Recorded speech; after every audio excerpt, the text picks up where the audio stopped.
Hey everyone, I'm Jules Leyhe. In today's video, I'm going to teach you one of the greatest Led Zeppelin tunes of all time on slide guitar. That's When the Levee Breaks.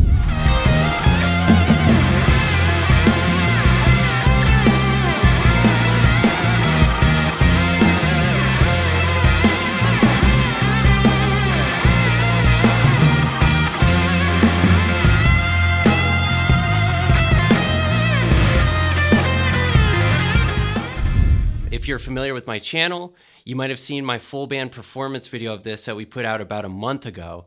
I'll make sure that there's a link in the video description here so that you can check it out in case you haven't seen it already. But this tune really works out well in the open E tuning that I love so much. And if you've seen that video that I just mentioned, you will notice that because the original recording's in the key of F, instead of tuning the whole guitar up to F, I just like to play it in open E tuning and play capo 1, okay? So I have a capo on the first fret, and here's how my F chord sounds. Basically turns this into open F, right? Here's how that sounds.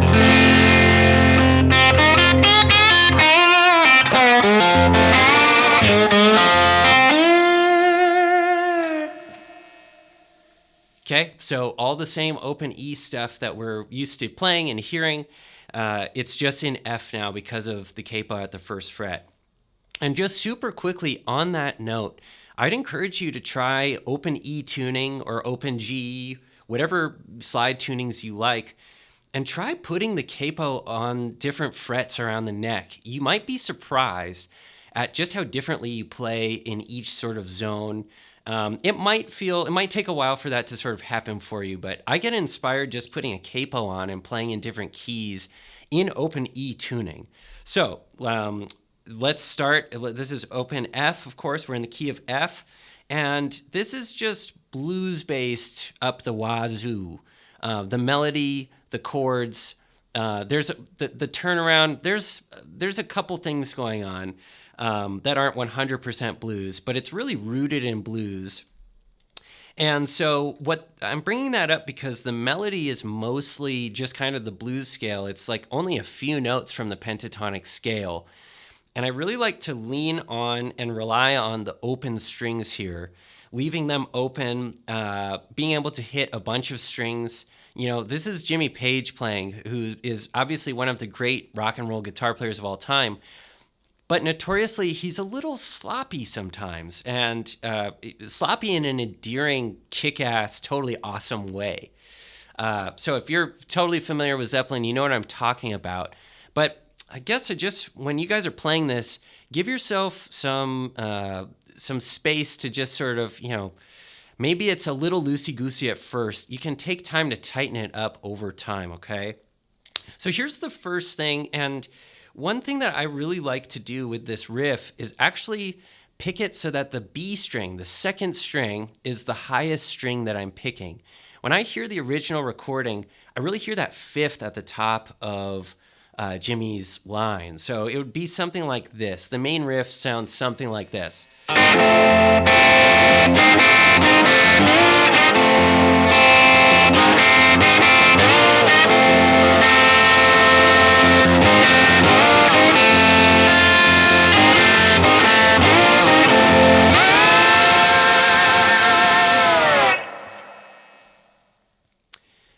Okay, so that's the main thing that's going on. And you can see when my band's playing it, you know, it's just sort of this riff. It's just we're in F. And when I'm taking any leads or anything, I'm just really basing this, I'm thinking of this as open E, right? We're just in the key of F, but I'm just doing things like this, like...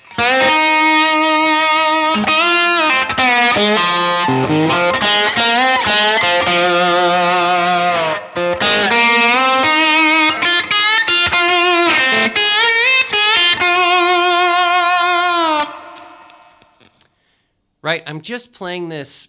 It's like it's like John Lee Hooker blues, but on steroids. It's obviously rocking really hard, but it's vocabulary-wise, it's pretty straightforward, pretty inside. So let me show you the melody first. And I'm just basically playing Robert Plant's vocals here. And to me, Sounds something like this. Check this out.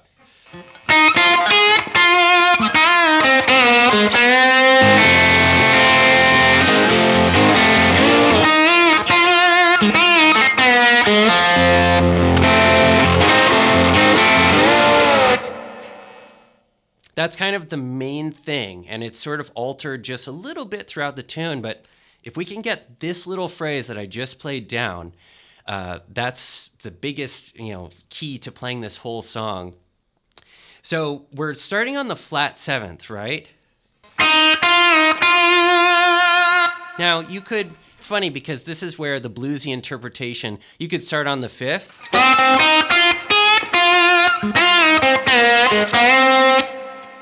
It's more about laying it down. And, if you're playing it exactly as it is on the record, that's great.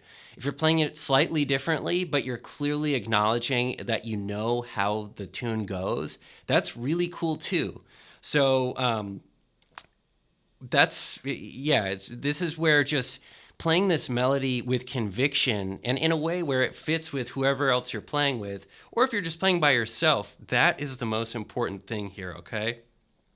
Now, when you finish the phrase, there's this really cool thing because we can just open the strings up after that to play the sort of riff that, to me, the melody is the call, and then the riff that happens in between is the response. Let me demonstrate. I'll just play so that you can really check this out. Let me just try it a handful of times so you can see exactly what I'm talking about here.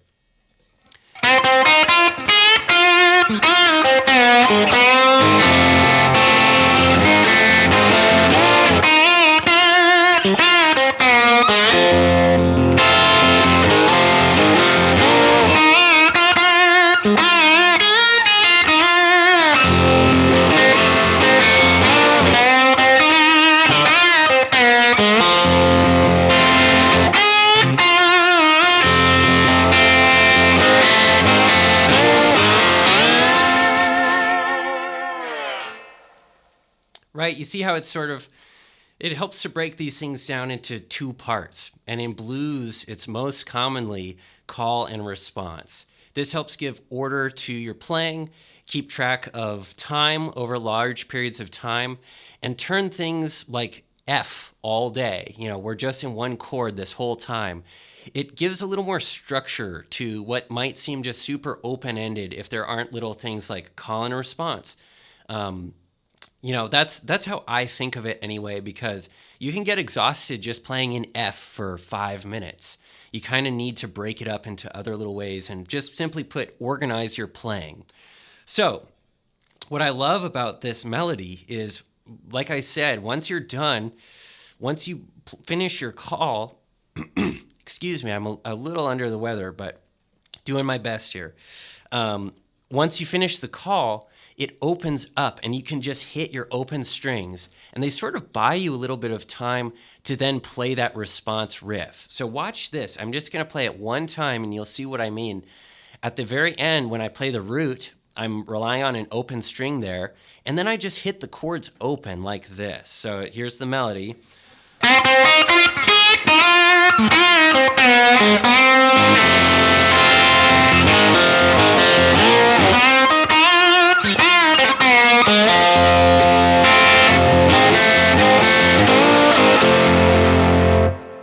See how conveniently you're set up to play that riff, the response riff.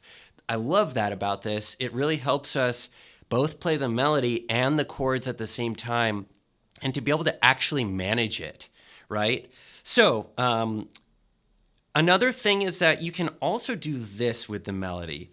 Now, this is, there are obviously a number of different ways playing a melody on guitar. And I like to fret this or play it with my side. I really do like to actually play the notes so that I can put vibrato or whatever I want on each note. But you can go like this too.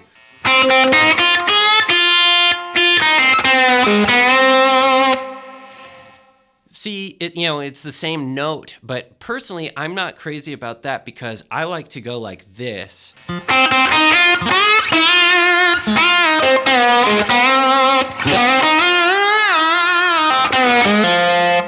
See how much more action I had on the note when I actually slid up to the root. Now, this is totally, you can pick your own path here, and the other way is not incorrect at all. If you're playing a resonator or something, it might sound totally badass to play it that other way. And sometimes I do that too. So I'm just showing you guys how I approach this melody. There are a few different correct options, you know. Find out what feels good and what you can make sound the best yourself. And I just suggest you play it that way, right? So a couple of different ways of playing that main figure and then getting that response riff in there afterwards is really, really cool. That's like a whole kind of body of work on its own, just making that really sound good. Before I move on to the next part, let me just jam on that for a sec, because I really do want you guys to hear and see the sort of call and response that I'm talking about in action. Then we'll move on to the next part, okay?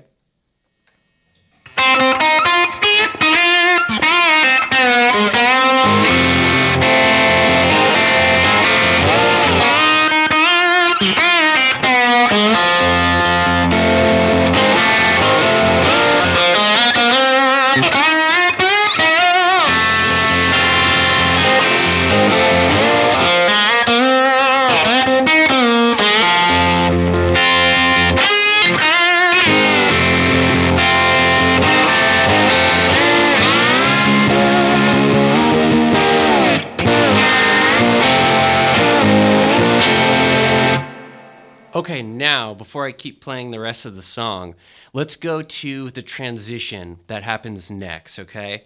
And I really love this part. We're going up to the flat 6 and then the flat 7 chord. And those chords are D flat and then E flat.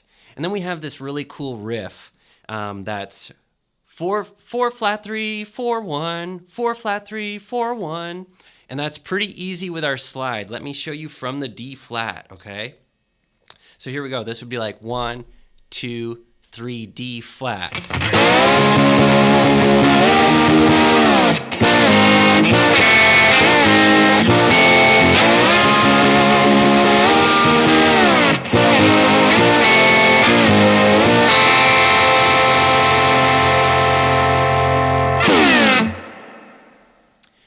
So you can do things like, you know, in the video, I believe I arpeggiated one of the chords. You know, you can hit the chord. You could do something like... That's a cool little trick where I hit the D flat chord here.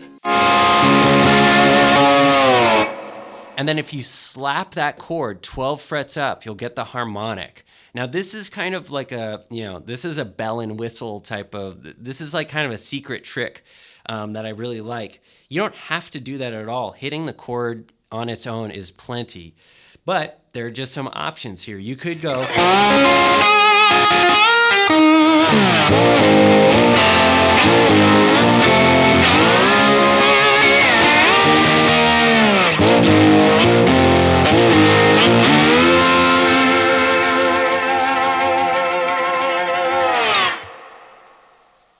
Okay, and then that last little 4 flat 3, 4 1, 4 flat 3, 4 1.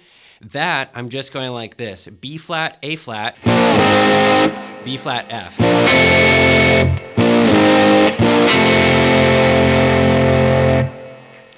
So all in all, this little transition, this is just kind of like what separates the verses and then takes us to the bridge, our other kind of third part that happens that I'll show you in a sec. It's pretty straightforward. I would encourage you to just kind of whack the strings, and you don't have to think too much or too hard about this. We're getting the most out of this open E tuning here, and you know, we do not have to work very hard or think very hard for this to sound really cool and just be a lot of fun to play. So start with just hitting the chords, and then you can add your little, you know, your secret slide tricks later on, right? So once again, let me just play that bridge part or the transition. I don't know exactly what you want to call this, but this is that flat 6, flat 7, 4 flat 3, 4 1, 4 flat 3, 4 1 part. Okay, here we go.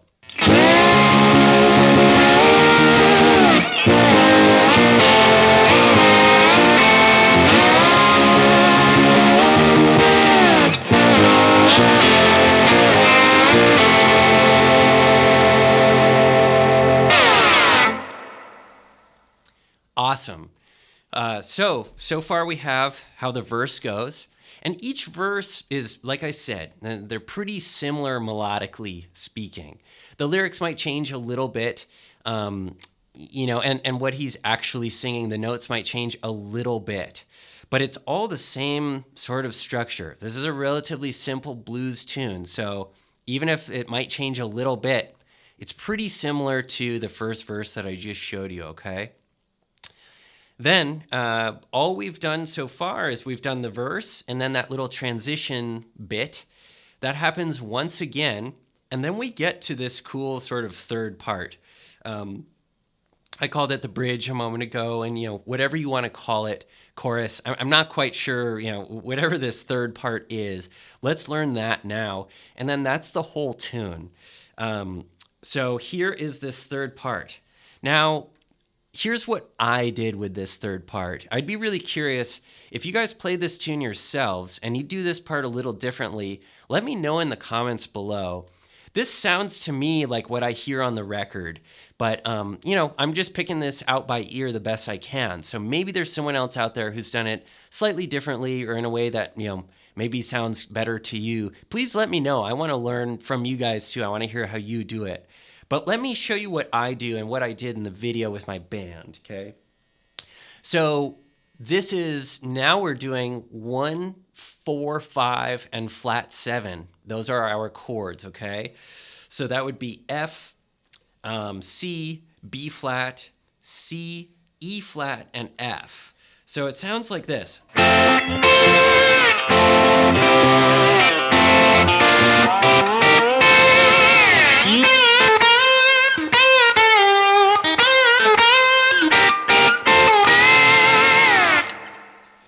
So this is really cool. There are a handful of things going on here. First of all, we just have this really interesting kind of off-kilter, quirky riff, right?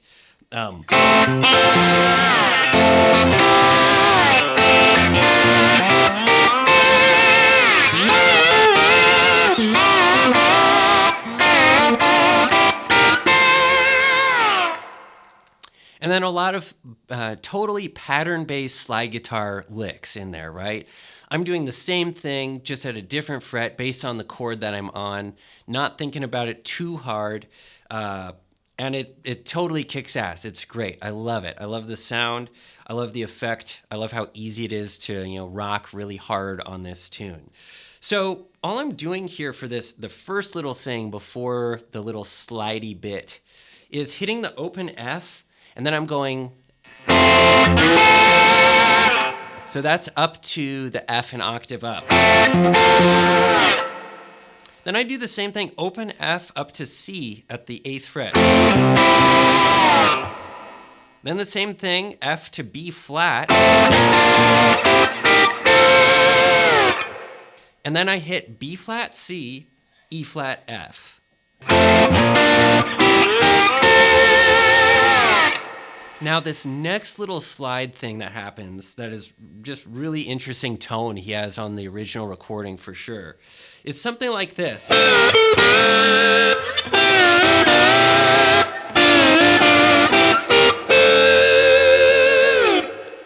So I'm doing a double stop, which means I'm playing 2 notes at a time.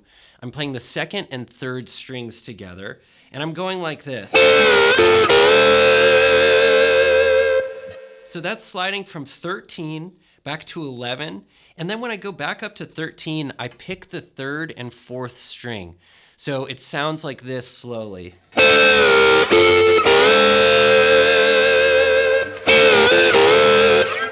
Then I do the same exact move down on C. So starting at the 8th fret. Down at the 6th fret, same move.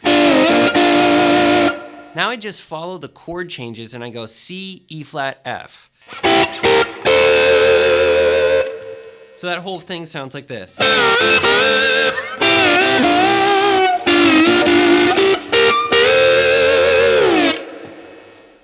Right? Really cool, really easy, just following the chords. You don't have to do anything. We are just playing out of positions. There are a lot of cool licks we're playing. You don't have to you really don't have to think too hard about this one at this point, and that's not a problem. That's a great thing for us. Now, the melody here, I kind of took a little liberty in my own video, and I quoted maybe the beginning of the melody, but I kind of deviated from it, the second part, and I did my own thing just a little bit. This brings up a bigger picture thing. If you are playing a song, if you've shown that you know the song really well, and you are going to put your own spin on a certain little part or something, there's a way to do it where you're being respectful of the original recording, the original song. You're not just saying you're singing a song and then doing your total own thing. To me, that's what I'm doing here. That's what I at least tried to do, is show you I totally know the song well enough at this point that when this part of the melody comes up, I have a little bit of freedom to kind of interject my own sense of self in there, right? So anyway, that's just my 2 cents, and I'd encourage you guys to try to do this sort of thing with songs. The best example I can think for myself is I've played the national anthem a ton of times live, and just trying to show that you're playing the right notes. You know the song, but how can you make it so that your own little personality, your sense of self gets in that melody? That's what I'm talking about here, right? So in my video of When the Levee Breaks, when I'm playing this part, check this out. I do something like this.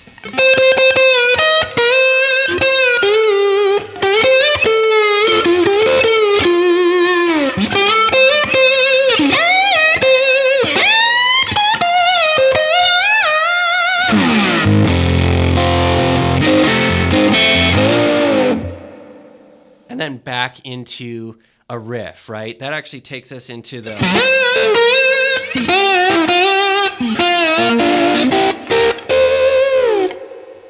But I'd encourage you guys to try, that melody that Plant's singing there. It's a little tricky to sing. It's just so many like little in between the nooks and cracks notes that I just committed to this slightly Derek Trucks influence little. I'm doing this.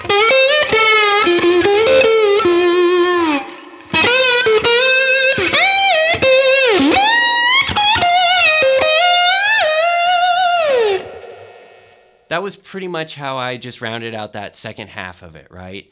I think it's pretty cool. Nobody's told me to never do that again. I've lived to tell the tale so far. So that was my little 2 cents in When the Levee Breaks. Now, after that, we go back into this...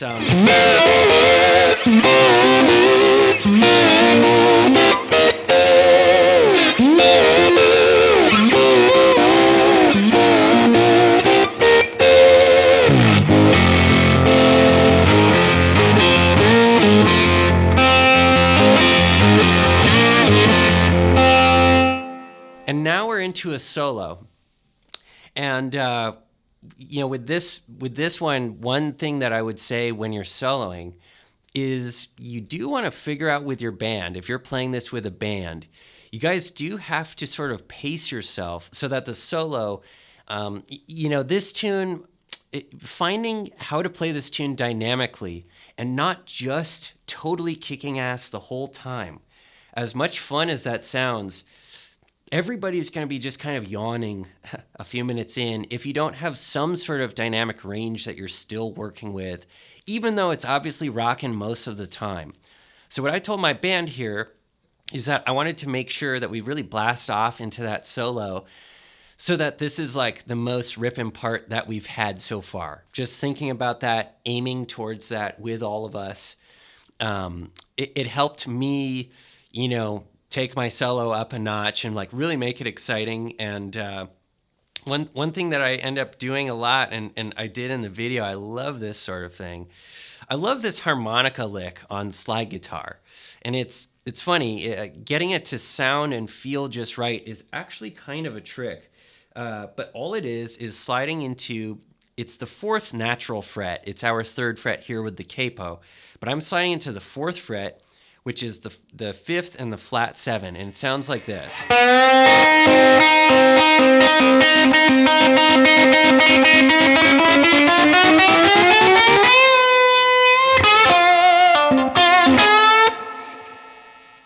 See how, you know, with that very first thing, the seed I planted for my solo being this.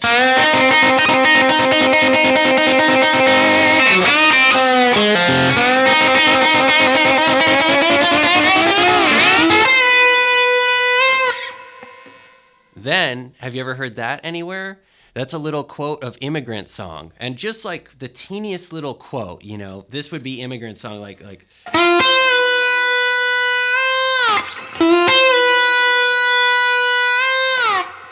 So I like to do that with the slide.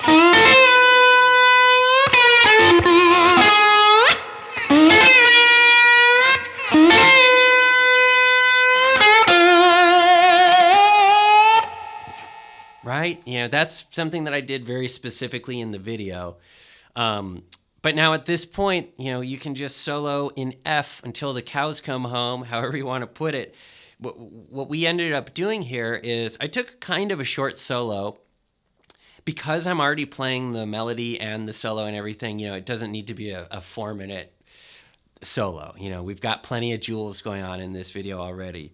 So what I ended up doing, and a really cool way to get out of the solo, is to end up cueing back into the flat 6, flat 7 transition, the D flat, E flat thing. So at the end of the phrase, you can see I give a little nod and the band follows me and we go back.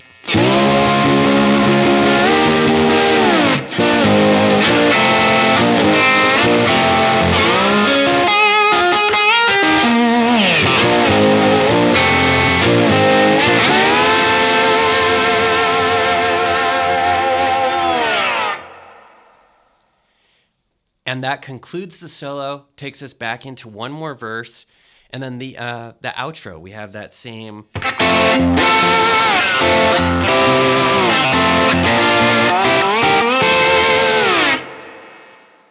So that's how I play When the Levee Breaks by Led Zeppelin. It's really cool to learn a classic tune like this. The original recording is just legendary. It's so cool, kicks so much ass. And I really want to help you guys learn great songs like this on slide guitar. A few people asked for this lesson specifically, so I hope that you guys enjoy this one. If you like lessons like this, be sure to check out my Patreon page and my Masterclass courses. Those courses and my Patreon are what fuel this YouTube channel and keep the lights on going over here. So if you guys like these types of lessons, I have a ton more over on my Patreon. Join me over there where I'm uploading weekly videos, and I will be sure to see you guys in the next video.